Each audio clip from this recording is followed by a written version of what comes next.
सुप्रभात मंडळी. मी निलिमा पटवर्धन आणि आज पुन्हा एक छानशी गोष्ट घेऊन आले आहे.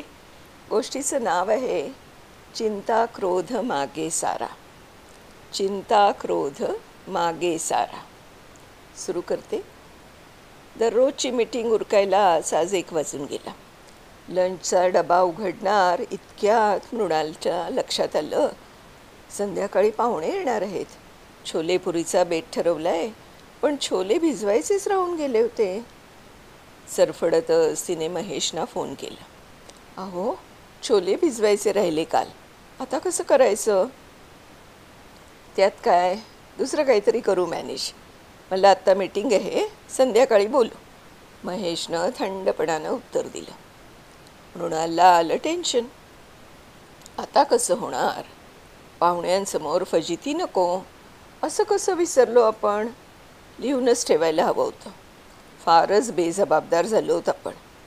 लॅपटॉपच्या कीबोर्डवर नुसते हात फिरत होते, पण मेंदू कुठेतरी भलतीकडेच होता तिचा.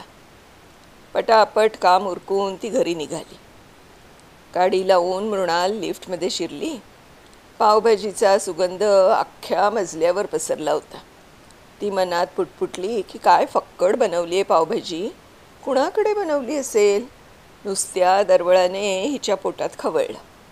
घरात शिरते तर अख्खं स्वयंपाकघर पावभाजीमय झालं होतं. अरे, काय भूकंप आला की काय मी नसताना? मृणालने चिडूनच महेशना विचारलं. महेशने तिला प्रेमानं जवळ घेतलं आणि सांगू लागले, तुझा फोन आला त्यानंतर अर्ध्या तासात मी फ्री झालो. संध्याकाळी काय करायचं या काळजीनं तू कासावीस झालेली असशील म्हणून शेजारच्या पेंडसे काकूंकडे गेलो. त्यांनी सोपा उपाय सांगितला. त्या म्हणाल्या, भाज्या आहेत ना घरात, मग पावभाजी करा. त्यांच्या नातीला म्हणजे उमाला त्यांनी पाठवून दिलं माझ्या मदतीला. दुपारी उमा आणि पोळीवाल्या मावशींनी मस्त भाज्या चिरून दिल्या आणि आम्ही कुकर लावून टाकला लगेचच. आजींच्या देखरेखीखाली उमा आणि पोळ्यावाल्या मावशींनी पावभाजी बनवली. तेवढ्यात माझा खारीचा वाटा म्हणून मी प्राईड बेकरीतून लुसलुशी ताजा गरम गरम पावाच्या लाद्या घेऊन आलो. आणि येताना माझ्या सगळ्या या तारणहार मैत्रिणींसाठी कुल्फी पण घेऊन आलो.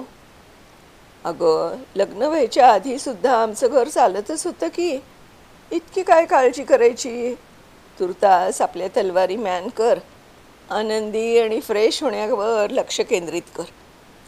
महेशची शेवटची काही वाक्य मृणालला खूपच बोचली. किती सहज म्हणून गेले महेश, आपल्या रागाला आवरा म्हणे. इतकं सोपं असतं का ते? पण लहानपणापासूनच एक मुलगी आणि म्हणून आपल्याकडे एक जबाबदार व्यक्ती म्हणून पाहिलं जातं. वयात आल्यावर असे कपडे घालात, असं बसा, उगाच दात दाखवून हसू नका, नीट शिक्षण घ्या, नोकरी व्यवसाय करून स्वतःच्या पायावर उभ्या राहा, धाकट्या भावंडांची काळजी घ्या. मग पुढे लग्न झालं की सासू सासरे नवरा यांची जबाबदारी घ्या. दीर नंडांचं कोड कौतुक करा. घर नेटकं ठेवा. आल्या गेलेल्याचं मनापासून करा. मुलांना चांगले संस्कार करा, वळण द्या. काम करत असाल तर कुणाचं नुकसान होणार नाही याची आधी काळजी घ्या. जमेल तितकी मदत करा सगळ्यांना. या सगळ्याचा न कळतपणे आपल्यावर असा परिणाम होतो की आपल्याला सतत दक्ष राहायची सवय लागते. आपण या गोष्टीत लक्ष घातलं नाही तर कसं होईल? काही नीट होणार नाही. आपली फजिती होईल, कुणाचा तरी अपमान होईल, कुणाची तरी गैरसोय होईल. सगळं अपेक्षांचं जबाबदाऱ्यांचं ओझं वाहत राहतो आपण. काय होईल थोडं सोडून दिलं तर? काय होईल एक दिवस दुसऱ्या कुणाच्या तरी प्लॅनप्रमाणे आपण वागलो तर?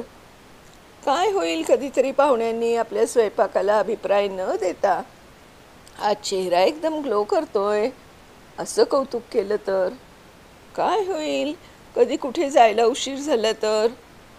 रोज आपण आपल्या आयुष्यातल्या अनेकांसाठी खूप गोष्टी करत असतो, आनंदानं करत असतो.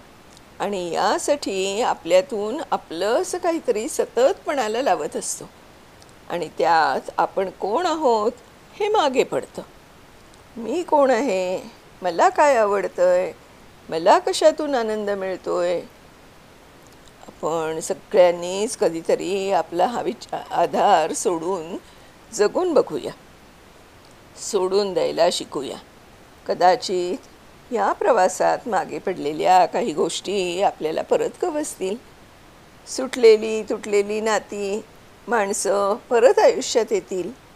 न पूर्ण केलेली एखादी हौस पूर्ण करून बघूया. कदाचित आपलीच आपल्याला नव्यानं ओळख होईल.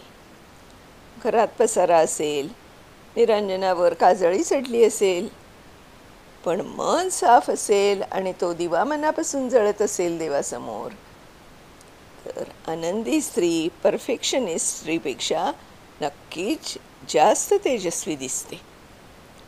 पटतंय ना मंडळी? मला पण असंच वाटतंय. पोस्ट कुणी लिहिली आहे हे मला माहीत नाही, पण खूप छान आहे म्हणून मी तुमच्या सगळ्यांच्या बरोबर शेअर करते. तर तुम्हाला आवडली असेल तर नक्की मला कळवा. तसं धन्यवाद.